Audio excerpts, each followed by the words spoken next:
Welcome to Talent Strategy 60. I am your friendly neighborhood talent strategy nerd, Dr. Jim. None of the guests on this show have ever heard me say that before, so I thought I'd just throw that out there just for everybody's entertainment. So glad that everybody is able to join us. I want to set the stage a little bit before introducing our guests and our esteemed panelists. So obviously, those of you who have joined us before know the concept of the show. The intent here is to help talent strategy professionals level up by solving any number of problems across the entire candidate lifecycle. So that's a big task, and every week we bring on practitioners and experts in the field to help solve those problems. So you might be sitting there wondering, well, what does that have to do with transforming sales performance by integrating marketing? That's the topic of this show. Well, let me set the stage real quick before we get into the introductions, and we'll spell that out. So one of the things that we, and especially those that you that know me, should be aware of is that I'm a big retention and turnover nerd. And when we look at sales as a function, that typically has much higher turnover than any of the other functions within an enterprise. So one of our approaches to solving sales turnover is going to be tackled in this particular episode, and that's by taking an integrated marketing approach that's going to drive performance. And then obviously if you drive better performance, you're going to be better or more likely to keep the people that you have, keep the sales professionals that you have. So that's one part of it. The other thing that I want to introduce before we get into the panelist introductions is that from now until the end of the year, between the Cascading Leadership podcast as well as the Talent Strategy 60 live show, we're going to be heavy on sales effectiveness, marketing effectiveness, as people and organizations are planning on how to get a running start into 2023. So it is definitely intentional. You've had almost a full year of results that you can look at, and maybe it's time for us to do something differently. That's the intent here in terms of the sequencing of the show. So super excited to get the ball rolling and start the conversation. So I think before we dive into the topic, let's get to know our esteemed panelists and get a better feel for where they're coming from. So first up, I want to introduce Susan Diaz. Susan, welcome to the show. Tell those who are unfamiliar with your story and background a little bit about yourself, and then we'll introduce the other panelists as well. Well, thank you. Thank you for inviting me, Jim. This is fun. My name is Susan Diaz, and I am the founder and chief content editor at C+P Digital. We are a content marketing firm with deep roots in podcasting. Podcasting is sort of the hill that I would die on. Right here on a Samesies. show, right here on a show, right? Like I'm in and out. I'm also the author of a book that's coming up in the next couple of weeks called Unboring. It's about taking your content marketing from blah to brilliant. Big proponent of humor, especially in these quote unquote uncertain times where I think people have really leaned into the fact that a smile is much necessary. And I think it's a really legit way to cut through some clutter. Host two podcasts, one called the 4 a.m. Report on what keeps marketers and founders up at night, and the other is called ABC DEI on unlearning bias, sort of one alphabet at a time. On the other front, personal me, I'm the mom to an 11-year-old girl. Constantly keeps me sort of learning, and her approach to asking why to everything tends to help me seriously simplify the way that I look at the world. So yeah, that's me. Can't wait to chat some more. You did leave out something that's pretty important for the audience to know, Susan, and that is if anybody is interested in drool-worthy pictures and videos of dosas, make sure you connect with Susan on TikTok. So there's that too. So That's Susan, true. yeah, Susan, thanks for joining us. Looking forward to sharing or having your insights into this topic. Next up, I want to introduce Pasha to the show. Pasha, welcome aboard. Tell the audience a little bit about yourself and your background, and we'll go from there. Hey, it's good to meet everyone. I'm Pasha Irshad. 14 years in advertising and marketing agencies, so it's like 28 to 40 years in real time. All jokes aside, really been focused on B2B the last 10 years.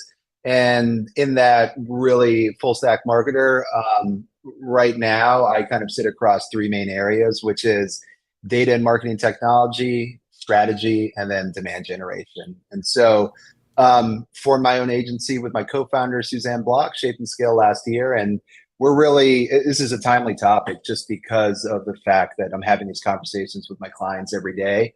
And it just ranges, right? Like I think on LinkedIn, there's this idea that everybody's kind of hip to what's going on. It's us, and that's not the case. So excited to talk about this stuff. A little bit about me. Long-suffering Washington football fan, lover of hip-hop, animals, live in DC with my wife, and yeah, that's it. You also have some pretty epic HubSpot tutorial videos that are on there. I mean, we're a Salesforce shop. I wish there were people that were cranking out those sort of videos that would help people navigate that. So that's great stuff that you definitely want to connect with Pasha about if you are a HubSpot organization. One real quick question, Pasha, before we move to introducing Arvind. I think one of the interesting things about the conversations that you and I have had before was your decisioning to launch your own firm. So tell us a little bit about why you made the shift from, agency from a marketing perspective to launching your own. What was the reasoning behind that?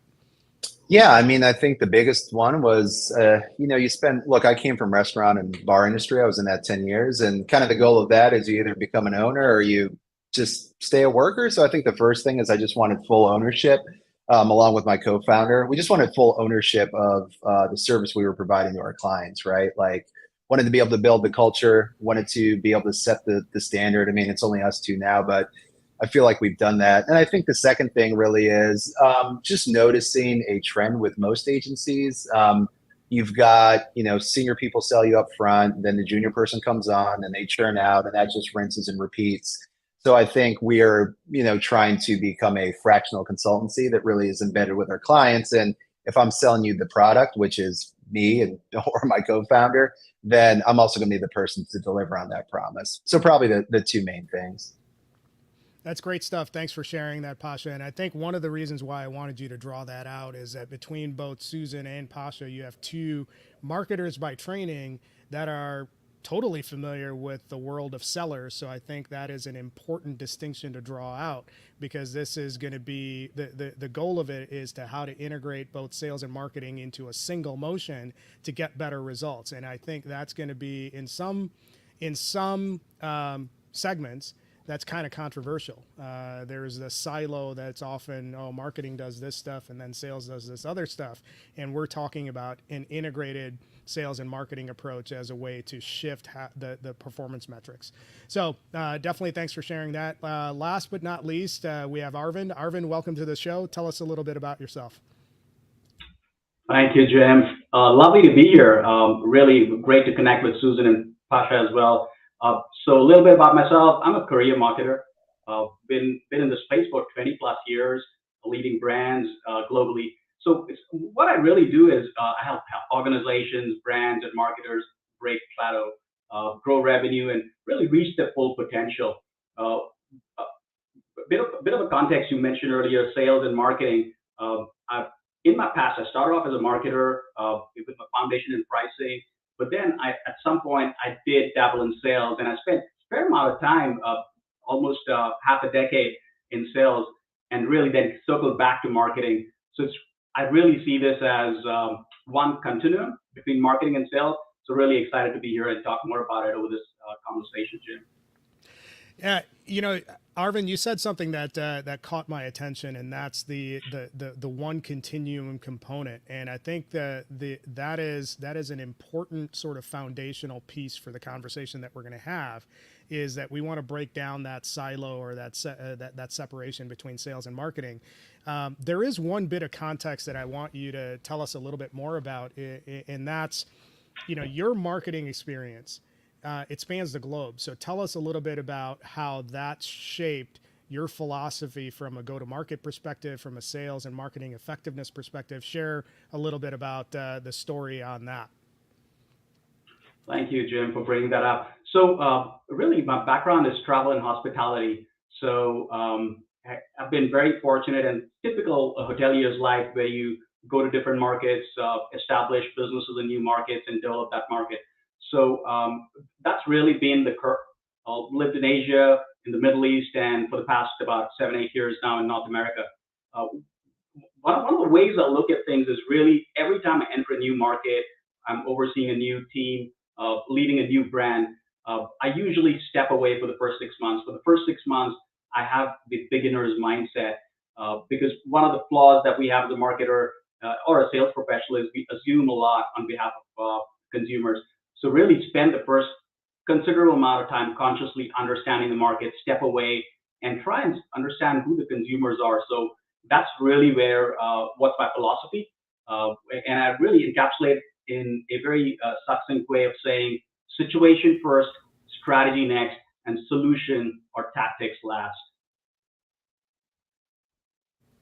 Sorry, I got stuck on the mute button. Yeah, thanks for breaking that down, Arvind. All right.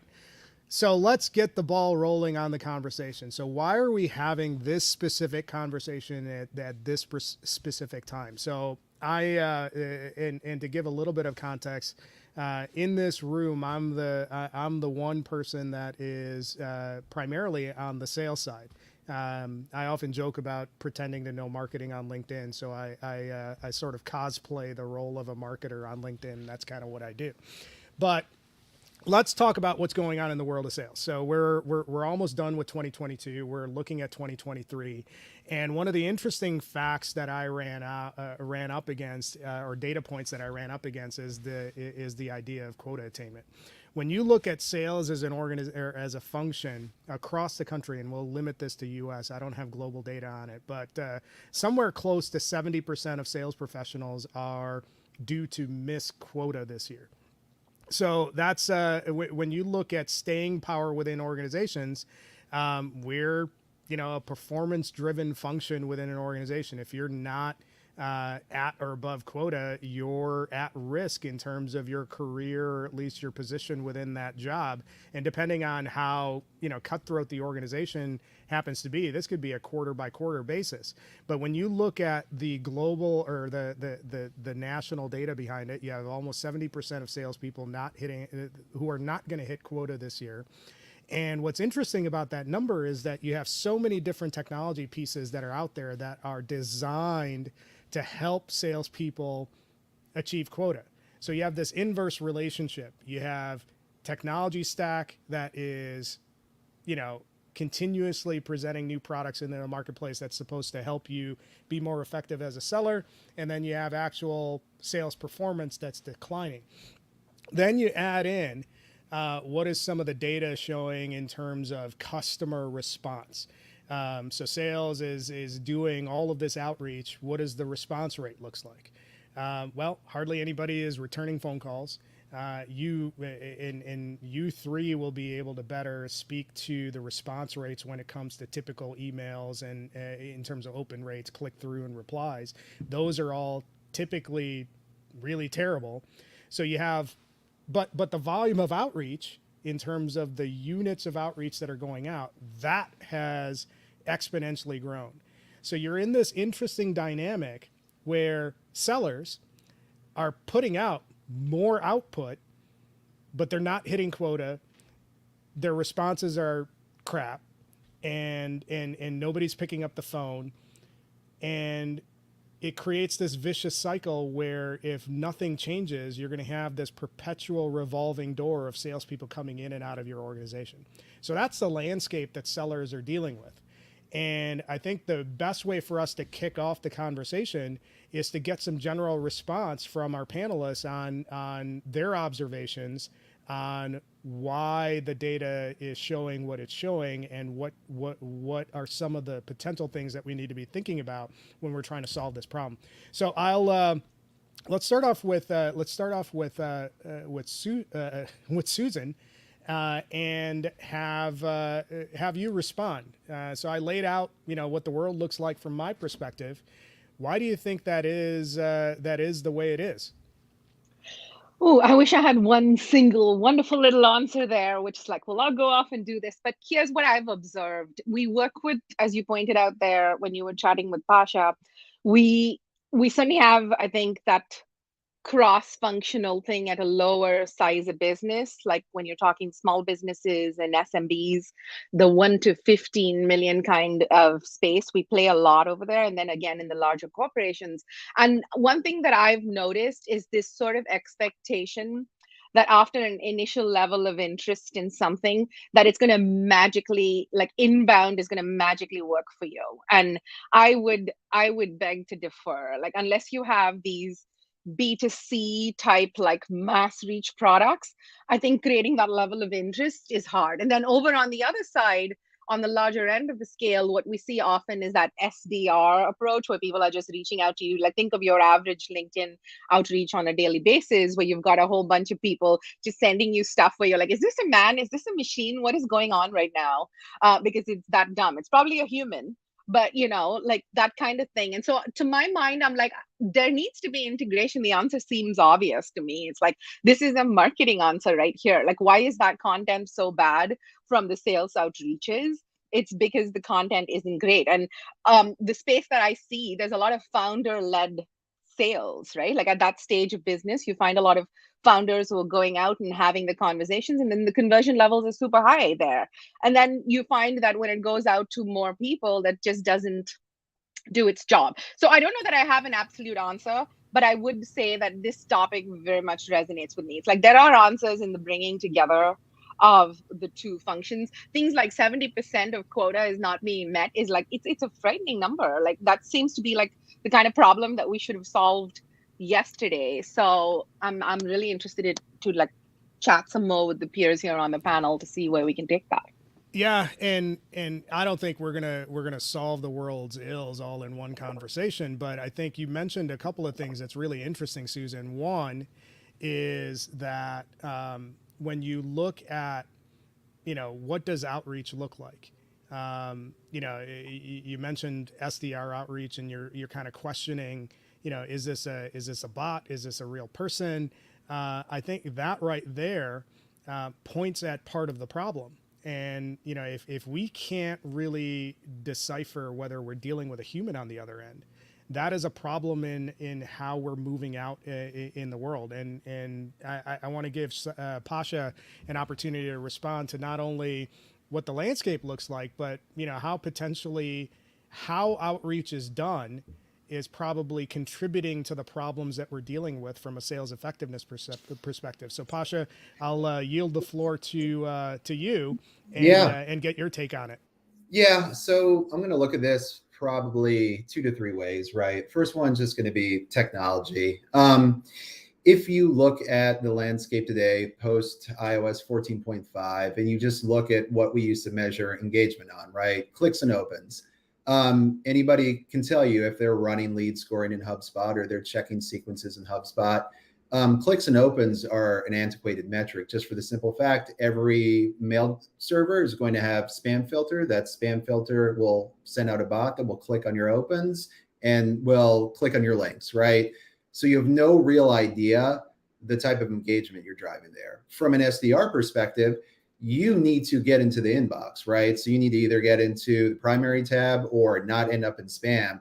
What we find is most SDRs that are, having issues are having it because they're landing in the spam filter, because they are focusing on the wrong metrics. Then you look at reply rates.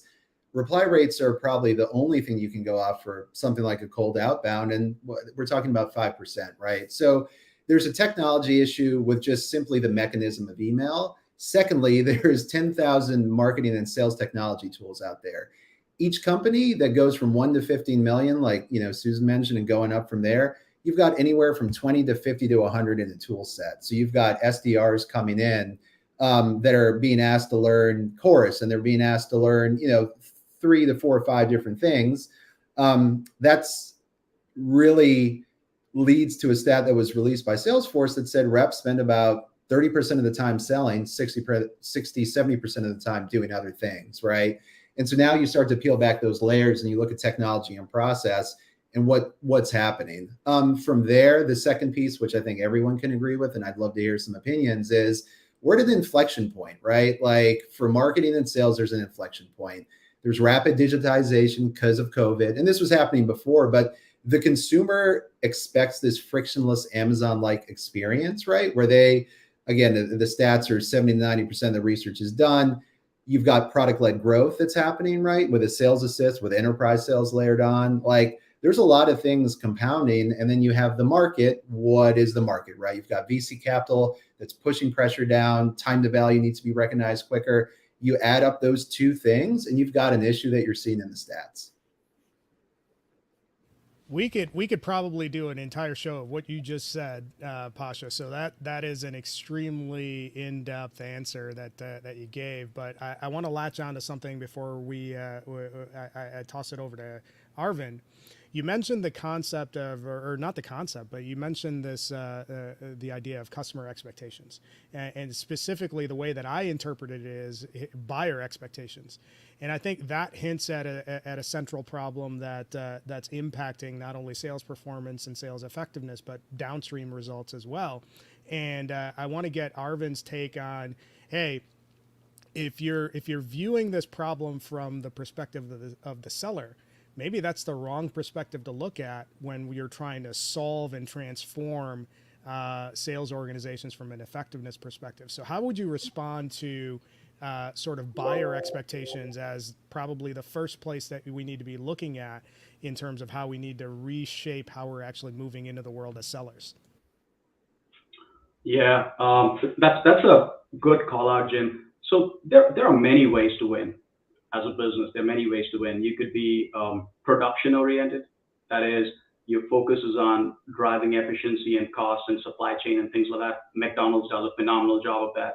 You could be product oriented like Apple, which is all about research and innovation and not assuming on behalf of the customer, but knowing that the consumer does not know much, so we'll invent on their behalf. You could be customer oriented like Amazon, which is having a beginner's mindset and saying, hey, we don't know anything, let's ask the customer, understand the problem and solve the needs. So there are about 6 or 7 ways to win. Sales orientation is another one where the idea is that there's so much inertia. The consumer has so much inertia, they're not buying enough, so we need to coax them into buying. So I think fundamentally, it's about stepping back and understanding what's your business's orientation. Are you are you customer centric, where you're trying to solve problems for the customer, or are you production centric like McDonald's? So really play to your strengths, because once you know what your business orientation is, then strategically it becomes easier to play to that strength. That is, if it's all about production efficiency and cost of acquisition and so on and so forth, then you're trying to fix that problem more than the customer's problem, right? So knowing that orientation is the first step. So going back to the challenge about our sales folks not achieving 70% of the targets, I think it's about stepping back from the problem at hand. Why are they not achieving that 70% of the target? And understanding, are you targeting the right customer? Are you positioned right? So step away from the problem rather than trying to say, hey, let me throw resources, time, effort, and money to solve that problem, when fully not knowing what that problem is first. So get an overview and step away. So I really like a lot of what you said, Arvind, and I saw Susan and Pasha nodding their head too. So my guess is that they're going to have some response. I think stepping away from the problem or stepping back from the problem is an important step. I think the way that I'll frame it is this. Sales and to a certain extent marketing deals with the same issue, but we deal with it in a different sort of way. Like our number one priority, at least in my mind, is the number one question in my mind is, how do I get in front of more people? How do I drive more conversations? How do I build more relationships? Marketing has their approach to kind of drive that, but sales seems to tackle that approach purely from a volume perspective. And here's where I'm going with that. Arvind, you mentioned something in terms of product and problem orientation, but you also brought in the concept of, well, are we talking to the right people? Those are really important questions. So tell us a little bit more about, when you answer those questions, what should you be considering as your way to build relationships at scale, drive conversations at scale, and use that as a way to expand your opportunity landscape from a selling perspective. Yeah. Yeah. So fundamentally, let's define marketing and sales from outreach and communication perspective. Marketing is one to many. That is one message, and you're reaching out to hundreds and thousands of people at scale. And sales is one to one. So that's the first way I orientate the problem. Are you trying to have conversations at scale with a group of target customers, or are you trying to have one to one conversation? Because once you define that, it helps to clarify what the conversions should be and what the metrics should be. So with that as a context, if you're having a marketing challenge, it's about identifying, first map the market, understand what the total market looks like, what's the total addressable market beyond your business, what is the consumer, what are the various types of consumers out there, segment the market. Then identify what's the most profitable target segment you have, where you can play to your strengths as a business and you could add true value. And these two steps are often forgotten, very often forgotten, because you're trying to have a mass conversation with the entire market. And that's where it kind of, it's vanilla marketing, as I call it, because you're trying to address everyone in the market and it's such a diluted message. So I think the first two steps are so critical: segmentation, that is mapping the market, and targeting. Who are you going to play with and how will you win? And then come down to positioning. So these are three steps before you actually get into the sales conversation, in my opinion.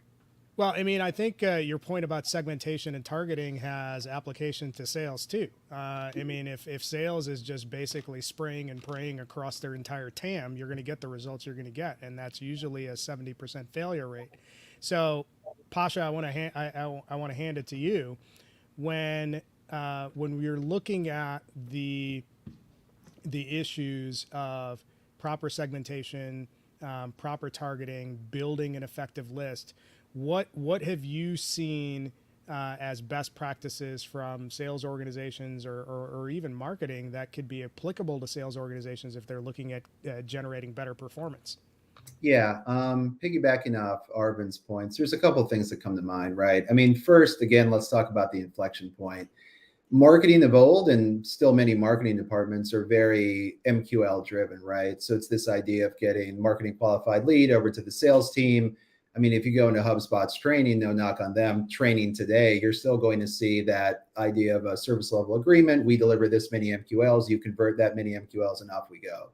Now, that is fundamentally broken because, as Chris Walker and many people smarter than me will tell you, an email shows no intent, right? If I download something from Dr. Jim's site, that does not mean that I want your product. That just means that I might have been doing some research that day. So that fundamentally is an issue. I think the second piece, going to Arvind's point, is when we're talking to our clients, and especially talking to the sales teams, it's the idea of intelligent outbound, right? So if you have, your total relevant market, your total addressable market, right? We break those two up. Total relevant is, to Arvind's point, like who's ready to buy today, right? And how do we do two things: create demand amongst them and capture that demand. In that, if we know that they're targeting 300, let's just say they're targeting 300 companies, our team, right, from a marketing standpoint, could be saturating those 300 companies through LinkedIn, through whatever it may be, through audience matching, company targeting, and get that message out there. So when that first message comes through, right, that email or that phone call or that LinkedIn tap, there's an idea of who you're talking to. So just two ideas from my world, but would love to hear other people's kind of POVs. Susan, there was something that Pasha just mentioned about, hey, when you look at your entire market, what do you want to target? And it ties into a common mistake that I've seen from sales organizations in terms of how they move out, is that they assume, and the use case that Pasha mentioned was, just because I download something or I opened an email, almost, a big chunk of the sales population automatically assumes intent on that. Why is that, misguided in terms of how you should be queuing up your conversations? Like, just because something happens doesn't mean somebody's ready to buy. So what can sales do as a function to moderate those trigger events and be more practical in terms of their outreach?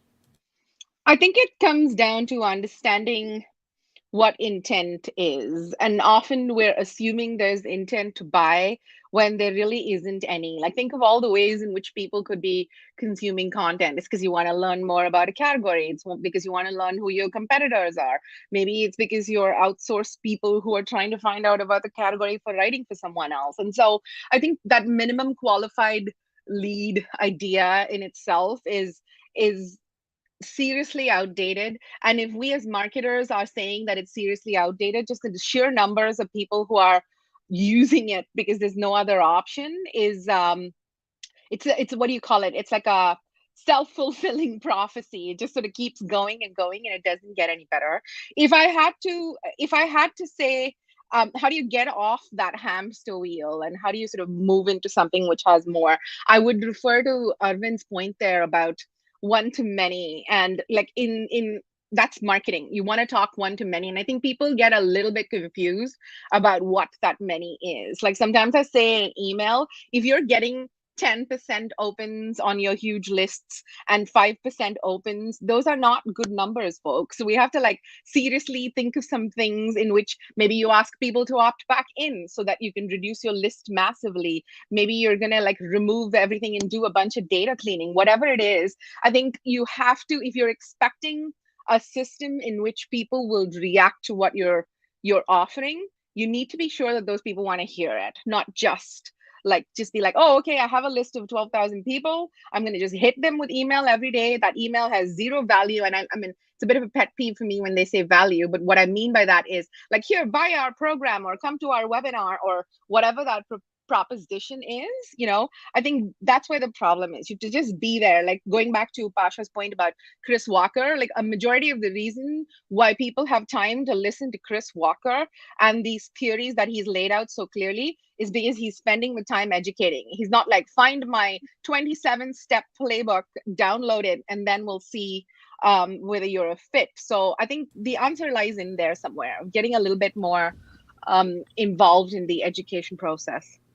I know Arvind is going to chime in on the buyer intent component, but I want to flesh something out on what you just said, Susan, in terms of Chris Walker.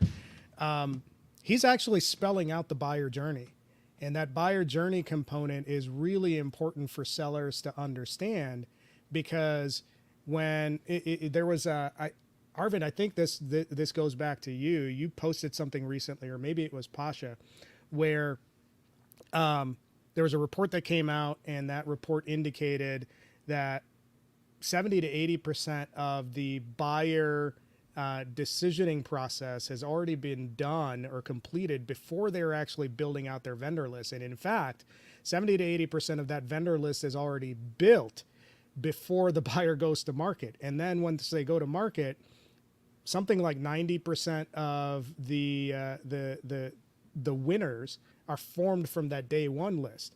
So these are all important things to consider when you're talking about buyer behavior and how sellers need to orient themselves to the world. Because to Susan's point, when I'm trying to figure something out, who am I checking with? I'm checking with my network. Hey, I'm trying to solve this problem. Who have you used? Well, that doesn't show up on anything, and I think that's an important consideration that sellers need to have in mind. So on the topics of buyer intent, buyer behavior, I know you have a lot to say, Arvind, so I want to have you get after it on that. Yeah, and I just wanted to, it's a yes and really to what Pasha mentioned, and then Susan kind of chimed in as well. Marketing is a weak force. We collectively cannot force a consumer to buy something that they don't wish to. And even if we somehow kind of coax them into buying it, there's going to be post-purchase dissonance. So either way, you don't want to be doing that. So I think it's really important to understand that at any point of time, in general, B2B or B2C, we are having a sales conversation with 5% of the market. 95% of the market is dormant, right? So marketing's role is to ensure that you're creating problem awareness, solution awareness, pain awareness, all those various stages of awareness to that 95% of the audience. So that when they have a high intent to buy, then they take your education process with credibility, and then that's when the sales process happens. So the way I think about it is, marketing focuses on demand creation through bringing them through stages of awareness and demand capture if they're going and searching on digital channels and social and so on. And then the conversion conversation, the demand conversion conversation, which is sales, then should kick in.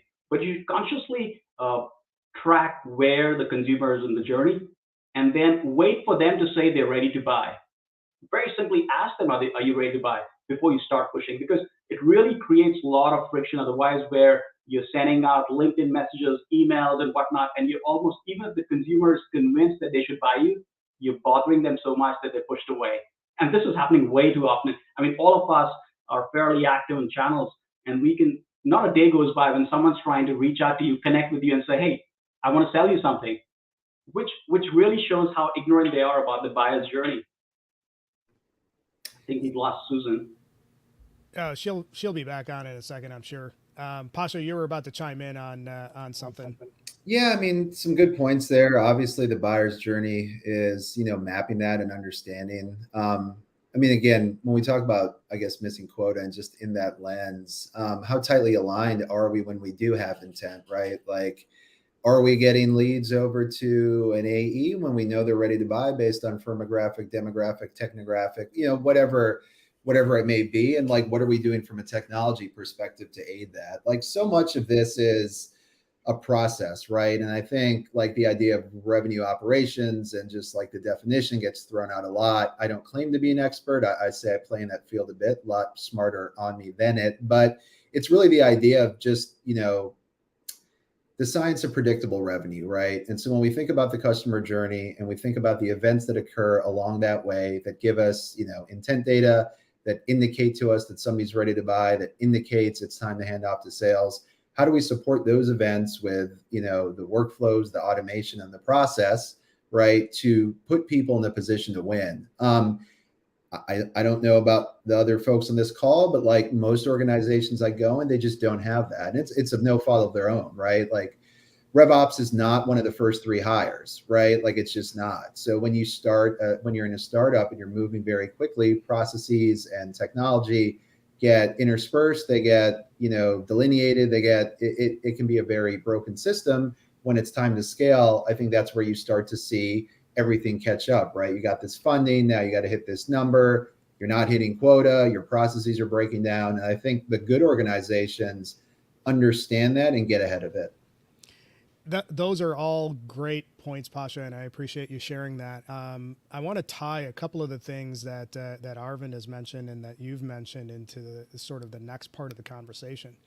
So, when we're looking at marketing, it's a one-to-many relationship, and you're trying to decipher where in the buyer journey are they? Are they problem unaware, problem aware? Do they recognize, is this a critical need? Are they ready to buy? All of that sort of stuff.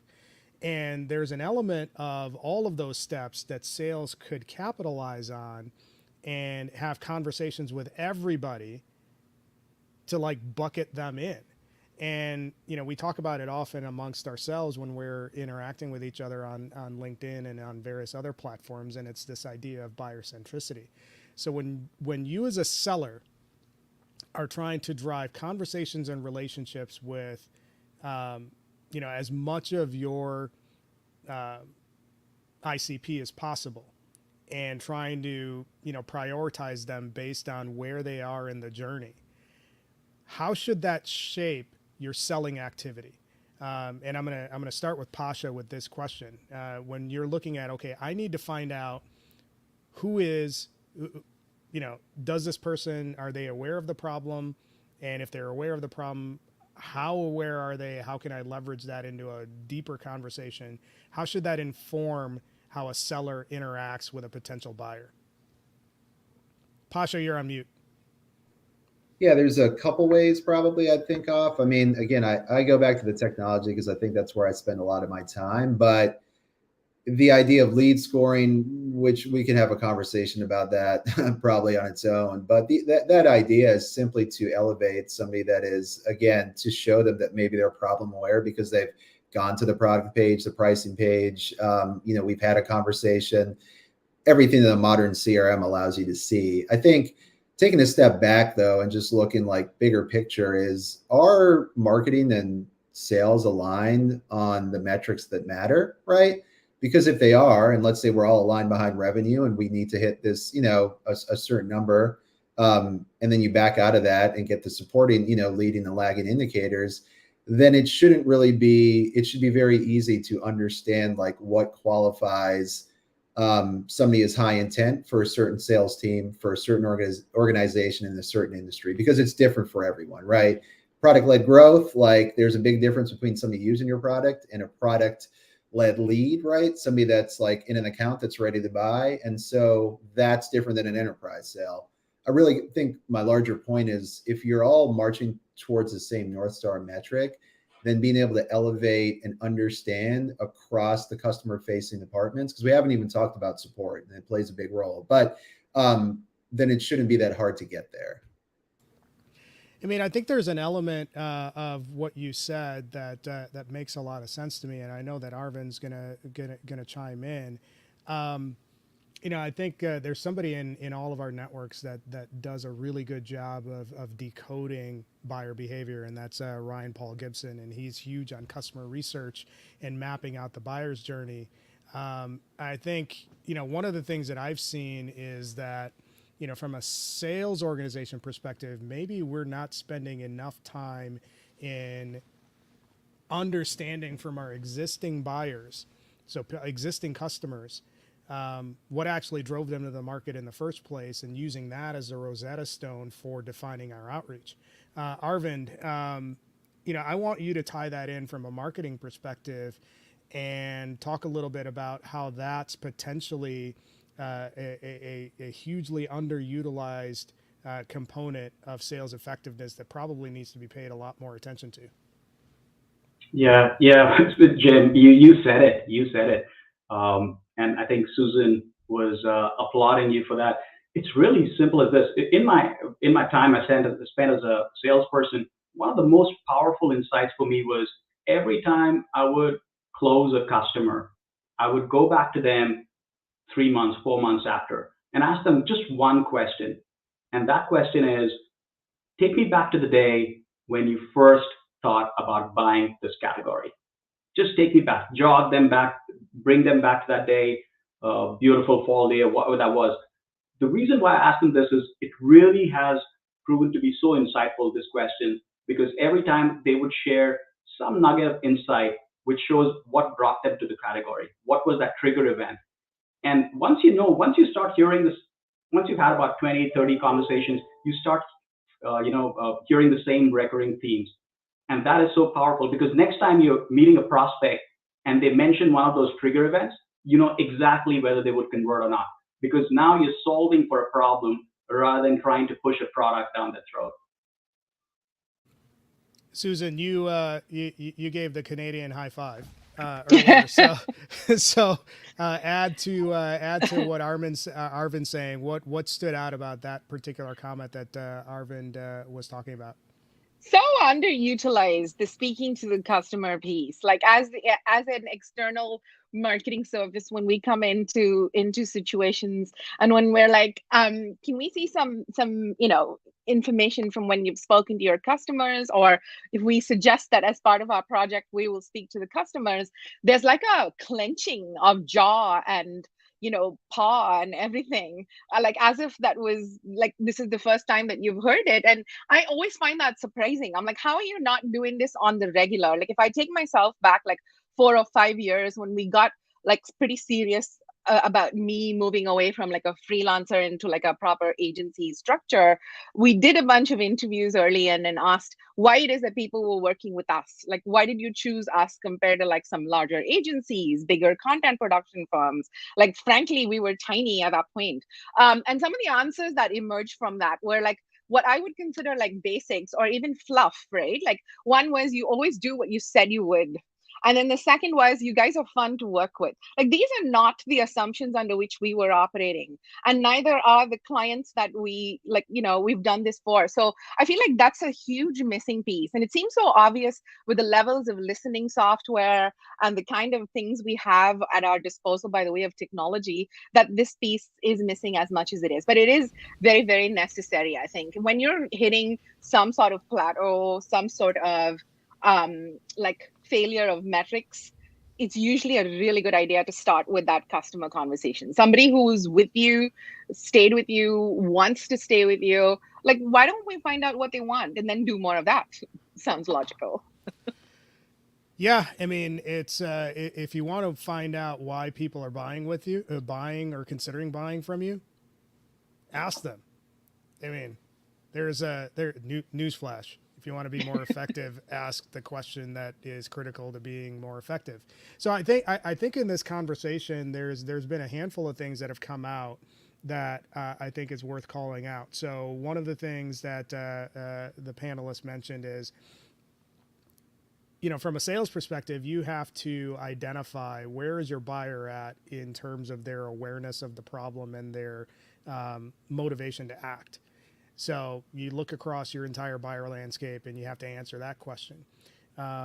Say marketing might be sending over a number of leads that are at least showing some level of intent. But one of the things that was mentioned in the course of the conversation was, just because it's demonstrating some level of intent, that doesn't mean that they're ready to buy. So you need to be able to uncover that as part of your selling motion.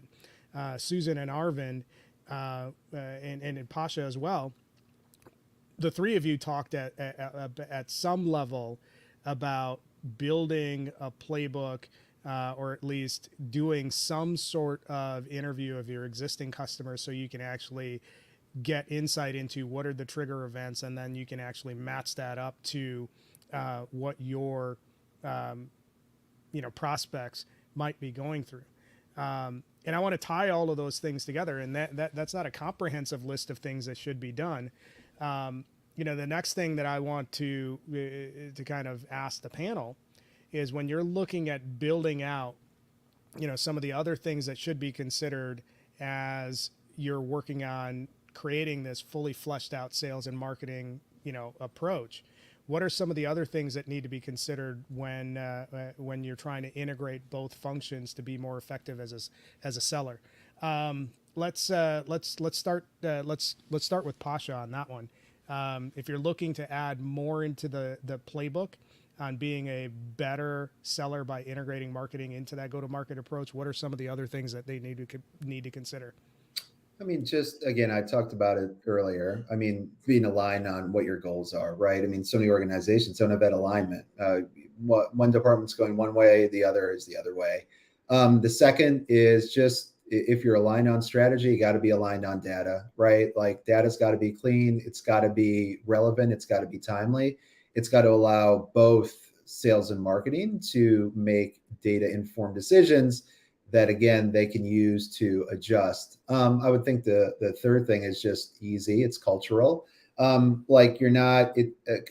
think culture goes overlooked. We don't talk about it too much, but like, if you are in a culture where there's not, alignment is not encouraged, right? And there's that combative attitude, which, look, we all sometimes get dropped into those situations.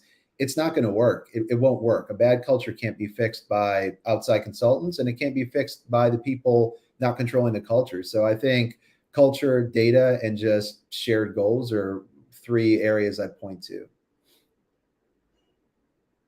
Yeah, I would agree. I would agree with that. I'm paraphrasing Charlie Munger, and he mentioned something, because he was asked in one of the analyst interviews, in the quarterly analyst interviews, where does he spend most of his time when he acquires a company?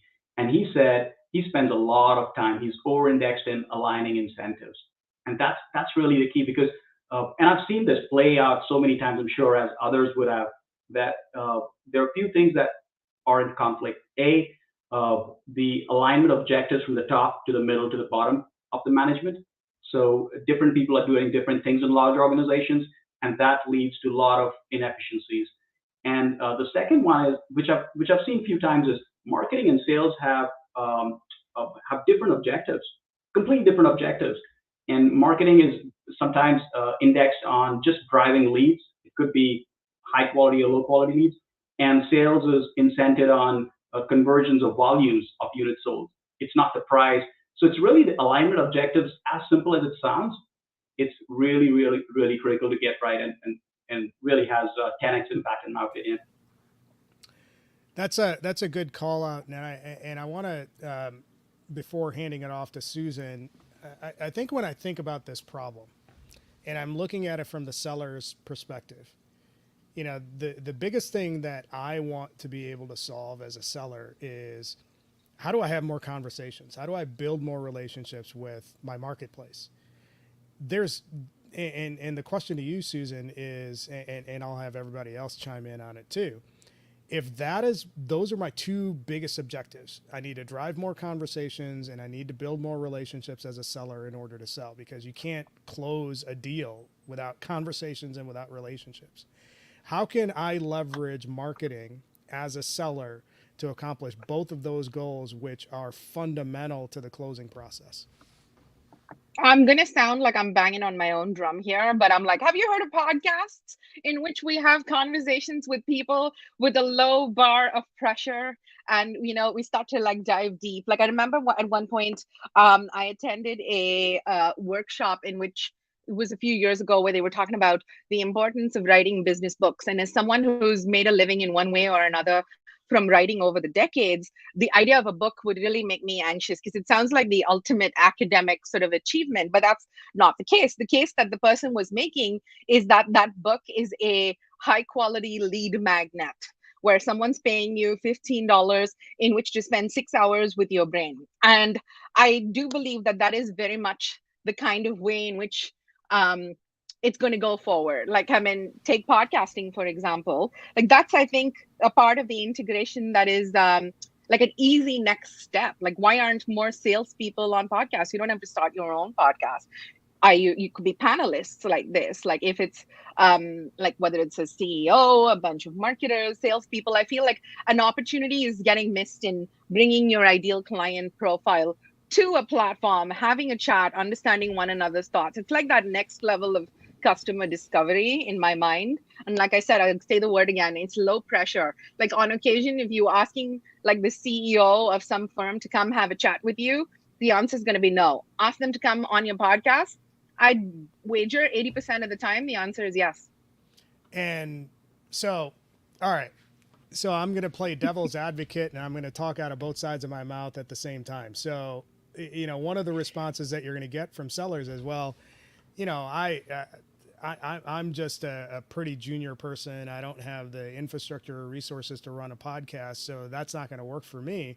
And I think the comment that I would have to that is, don't think in terms of podcasts. Think in terms of just how can you collaborate with another person on anything that you're passionate about.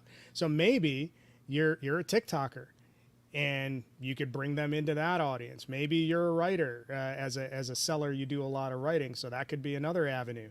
The sheer act of just, hey, would you like to participate in an interview that I'm doing on this topic that's going to be part of a series of X, Y, and Z? These are all different things that are low lift components that helps you build relationships in an authentic way and reduces friction in that relationship building process. It's certainly a hell of a lot easier to have a conversation doing that than me calling up Arvind out of the blue. And Arvind, I know that you can respond. And hey, Arvind, I have the greatest thing since sliced cheese. Here's the 4-paragraph thing right after I connected with you. Do you have 15 minutes to talk to me? And what's going to be your response if I reach out to you like that versus wanting to interview you on something? Yeah, no, absolutely. If you reach out on LinkedIn like that, I certainly would connect, right? You and I know each other. So here's what I think, going back to your question, Jim, about leveraging those marketing conversations for closes, really using customer language. It is really an under-leveraged tool where, rather than trying to have a copywriter create a lot of language on your website, just use what the language the customer uses. Time and again, you start hearing the same things. Just plot that on the site as a headline copy. And simple as that, as simple as it sounds, it works. And it works at scale because as much as we believe that we are unique, it's really the same problems your product's trying to solve. And at scale, that starts to convert very quickly. You know, I think your point about customer language is so spot on because and I want to go to you, Pasha, really quickly. Is if I'm trying to reach out to a chief revenue officer, what are the problems that they're dealing with? Well, one of the problems that they're going to be dealing with is, hey, how can I figure out a way for my sales reps to more consistently achieve quota? And every sales officer is going to have that question. And if you have a problem that solves that, you want to ask that question first as a way to create curiosity and bring them into the conversation. So using the customer language is a great call out. And you know, Pasha, you've been in this space and now you're having some of those similar conversations. When you look at different ways to leverage marketing to create broader or more meaningful conversations, what are some of the things that stand out that that we haven't considered yet? Yeah, I mean, there's the idea of social selling and empowering your sales team to I mean, that's the thing. Like if they don't have a podcast, they have LinkedIn and they have a voice like you were talking about on TikTok. But, you know, like if they're instead of putting out a company blog about some things that you've done, why don't you arm your sales team with templates, not again that they can customize that reflect what's in that blog post. Now you have 5 SDRs going out on social. That's probably at least 5,000 impressions, right? Like the playbook has changed, and so at the same time the positions do too, right? Like the SDR role, I think the best SDRs and what they can do is play more of that educational or educator role, right? And doing that through social selling, it doesn't require you to be senior. I see SDRs doing it, right? Like I don't know about any of you all, but I'm much more receptive to any type of sales communication after I've had some type of personal interaction, right? So there's just this idea of like, I think you were saying it earlier, like, you know, how do we have conversations? Well, I think what marketing can do is plug in the sales team into like what that content strategy is, right? It's not just the sales enablement strategy, but it's like, hey, we're going live with this customer study on this week. So prepare yourself to like write some posts about it, to engage with your target audience. Sales Navigator, it's easy. I do it. You know, have a list of your accounts, have a list of your people. If they post, that's an opportunity. So I think it's about empowerment. And I think like as roles shift and things keep maturing, you will see SDR strat. I mean, I'm not the first person to say this, right? I think you're going to start seeing the idea of an SDR become more of an educator, become maybe even more embedded in the marketing team, especially when you think about product-led growth. Like if somebody comes into the product, they don't really want to hear from an SDR, right? But you know, so how does that role pivot in an organization like that? You know, I really love what you said, Pasha, about you know, lead with education first. And one of the easy low lift ways that an SDR or anybody that's in a frontline sales role can lead with that is, you know, marketing has webinars or content that they're pushing out. Hey, Arvind, this is Jim from XYZ company. We're doing a session on this topic. Is that something that is of interest to you, and would you like to attend? Andy Culligan, who I think we all know in our network, he's been heavily involved in building SDR teams, and he's a great marketer and CMO as well. He talks about that as a go-to-market go-to-market approach when it comes to building relationships and bringing people into your ecosystem. Then when you get a lot more bites off of that question, would this topic be interesting to you? Would you like to attend? Than you would, hey, here's my product. Do you want to buy it? I mean, there's so little friction in that sort of outreach. And then when somebody attends, you follow up after the fact. Hey, why was this relevant to you? How did this impact you? Was it good? Was it bad? You're creating this ongoing discovery conversation. And that's really at the heart of how you can integrate both sales and marketing together. So great conversation. I want to, before we sign off, I want to make sure that everybody knows where they can find you, and also one key takeaway from everybody that's on the panel. So I'll start with Arvind first.